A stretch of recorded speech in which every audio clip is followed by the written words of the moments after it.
bit of introduction. This is Sonnet 21 by Michelangelo Buonarroti.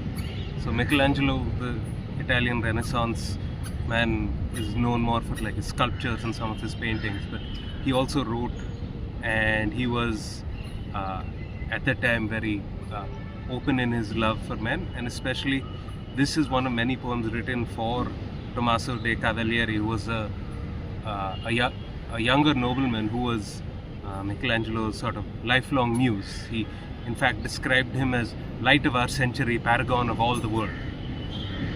So he didn't title this poem, it was just 21 among his number 21 among his sonnets, and the way certain poems are, it was known as altrui pietoso from the opening couple of words, and it gained currency in the 1800s when it was translated by Victorian, and it was given the title of the Silkworm.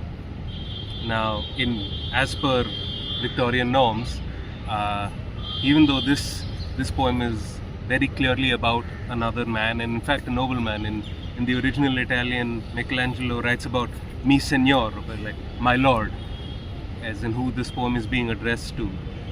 The Victorians very typically converted all references to him, or my lord was converted to her, etc. So I'm just going to switch the pronouns back from her to him.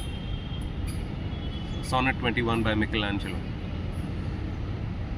Kind to the world, but to itself unkind, a worm is born, that dying noiselessly despoils itself to clothe fair limbs, and be in its true worth by death alone divined. Oh, would that I might die for him to find raiment in my outworn mortality, that, changing like the snake, I might be free to cast off the slough wherein I dwell confined. Nay, were it mine, that shaggy fleece that stays woven and wrought into a vestment fair around his beauteous chest in such bliss, all through the day he'd clasp me. Would I were the shoes that bear his burden, when the ways were wet with rain, his feet I then should kiss.